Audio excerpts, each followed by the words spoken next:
In the modern day, most banks have only existed for 200 years or less, such as the Commonwealth Bank being founded in 1911 by the Commonwealth Government of Australia. But there is one European bank that has survived wars, genocide, and some of the world's most famous events in history. That bank is the Rothschild Bank. The current branch of the Rothschilds can trace their lineage all the way back to Mayer Rothschild in 1744. Mayer was a Jewish banker and trader of exotic coins in the free imperial city of Frankfurt, the Holy Roman Empire in Europe. In Germany and most of Europe at the time, Jews were separated from the rest of the population since they had rejected Christ and only followed the Old Testament, causing anti-Semitic behavior towards the Jewish population. To separate them, they were put into Jewish ghetto streets called Jüsende, or Jewish alley.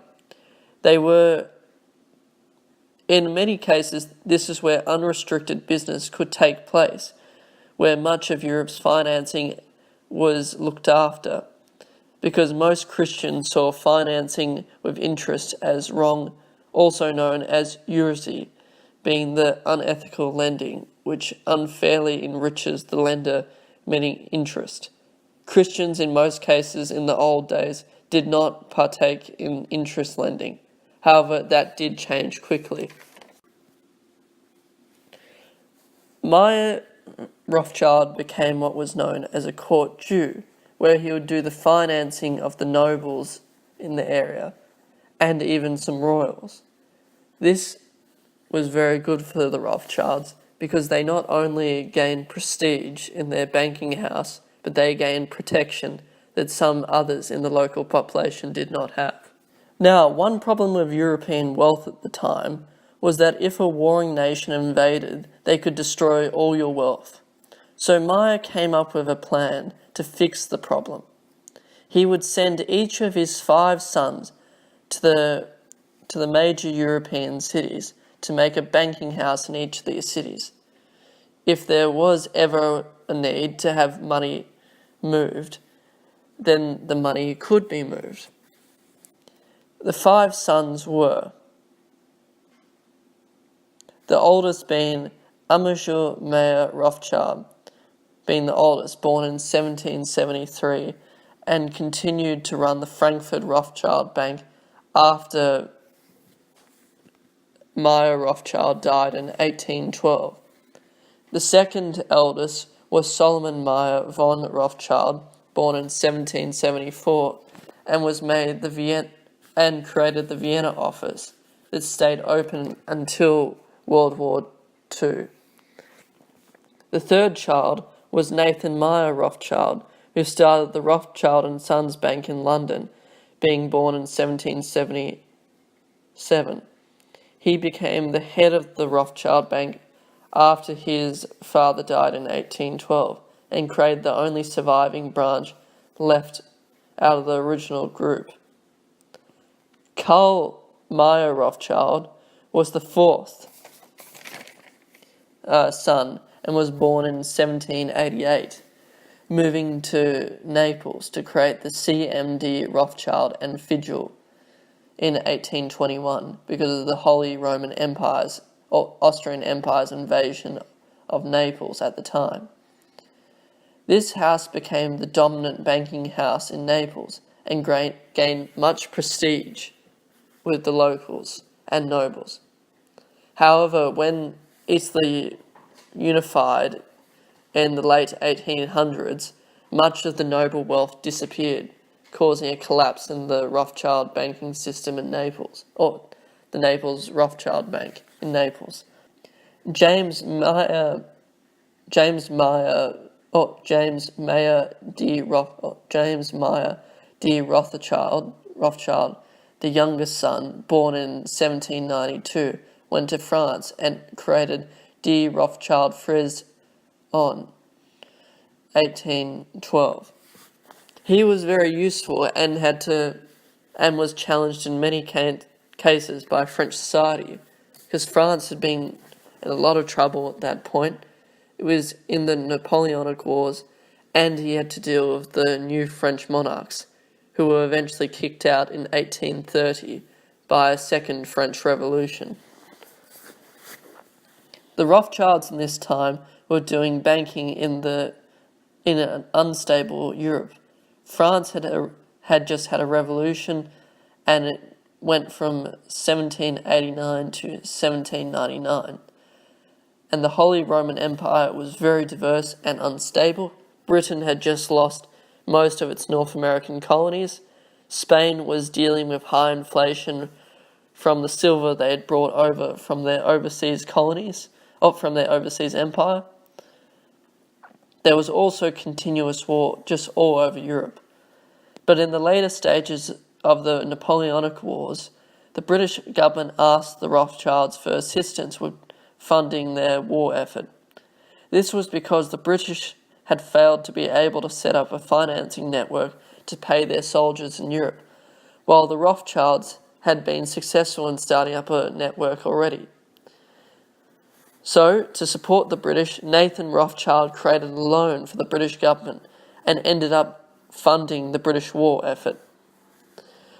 Nathan also helped with the shipment of bullion to the Duke of Wellington's armies, and also made payments to Britain's allies to keep up the war effort against Napoleon. The Rothschild brothers as well helped with this and acted as agents all across Europe to make sure these payments arrived. After Napoleon abdicated and was forced to the island of Elba, Europe finally was at peace. However, it is believed Napoleon heard, or some of Napoleon's guards heard of a rumour that Napoleon would soon be forced to move to another island in a far-off land. So Napoleon escaped Elba with, I believe, 700, with a large number of troops at his side, and arrived in France in 1815, and arrived in Paris later that year and took power and kicked out the reigning monarch. He then was declared emperor again of France, and all the major European powers created the Seventh Coalition that included Britain, Russia, Prussia, Sweden, Switzerland, Austria, the Netherlands, and several German states against Napoleonic France. Napoleon knew he couldn't be overwhelmed by all the powers at once, so he advanced into modern-day Belgium, partially defeating the Prussian army and chasing after the British, meeting them at the fields of Waterloo. There was an absolute panic on the European stock market and financial markets. Everyone was scared that the tyrant, being Napoleon, would gain power again and create the European trading system that had engulfed Europe for nearly 10 years. However, there are many myths surrounding this moment, but when Napoleon was defeated by the Duke of Wellington, it is believed that Nathan Rothschild received a message being told that Napoleon had been defeated a day before everyone else. However, there's very little evidence that can prove this, but it is believed that he made a couple £100 million, but this is very unlikely. What most likely happened was he probably made quite a bit of money, and it is believed that he was buying up government bonds at the time, but not to the extent that the myth states. It is believed that a left-wing Frenchman created this myth to try and bring down the Rothschild name, and it has been brought up in many movies and literature throughout time, including the House of Rothschild movie, and as well Nazi Germany propaganda film at the time that was nearly made 60 years ago. And this myth still goes around Europe.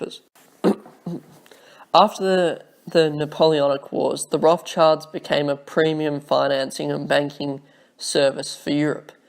One big deal that made by Nathan Rothschild was loaning money to support Brazil's independence from Portugal. After the Napoleonic Wars, Brazil wanted independence from Portugal, so they made a deal of paying £2 million for the independence. However, the Rothschilds raised the loan so they could actually pay for the Portuguese in 1825. Additionally, Nathan helped fund the newly founded nation of Belgium, and additionally helped fund Cecil Rhodes' found Rhodesia. In this process, they diversified their investments and bought a minor shareholding in the Suez Canal Company, and as well bought the majority holdings of Rio Tinto after 1880. Additionally, Nathan Rothschild gains exclusive rights for mining in Spain, especially in the Aldesia region in southern Spain. And to this day, there's a river called the Rio Tinto River because the miners caused the river to change colour. Very much like pink cliffs in rural Victoria, with the mountain now being pink because of all the mining. But even after the death of the original brothers, new members kept up the deals. In 1880, they funded the creation of the Aramet, a French mining company that is still around today. And in 1888, they helped fund the creation of De Beers Mining Group, as well as many other prominent and famous wealthy companies and millionaires. However, after the beginning of the 20th century, the world had changed. The major European powers went to war from 1914 till 1918, and much of the old wealth that had kept Europe safe for so long eventually disappeared, only being kept in certain pockets or in certain nations. Russia lost its monarchy and most of the monarchies collapsed, only being kept in Britain and other small nations.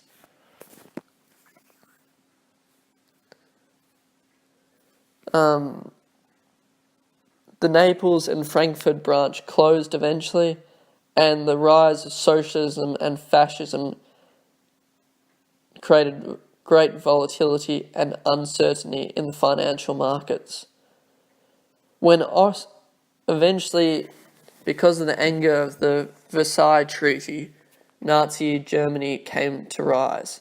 Adolf Hitler came to power and took power and created Nazi Germany that became a fascist state.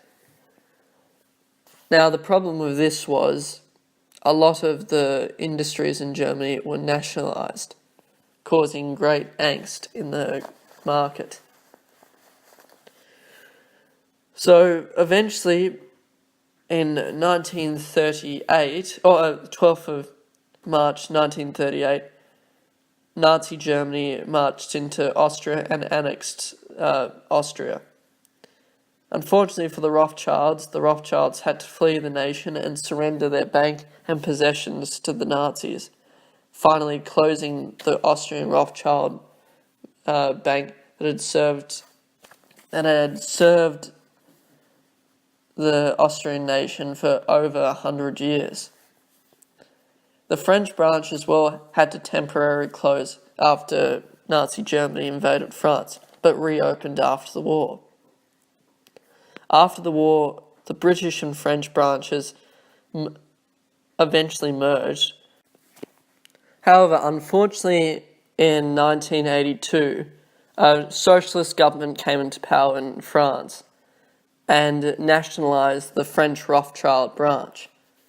However, under the leadership of David Rendy Rothschild, a French banker who was related to the original Rothschilds, I believe, and the help of his cousin from over the sea in Britain, Evelyn Robert Adrian de Rothschild, they both helped create a better Rothschild company in France, and today is more involved in private banking and consultation. Today, the Rothschild business is smaller and has less wealth than it originally did, but it is still a successful and fantastic financial economic enterprise.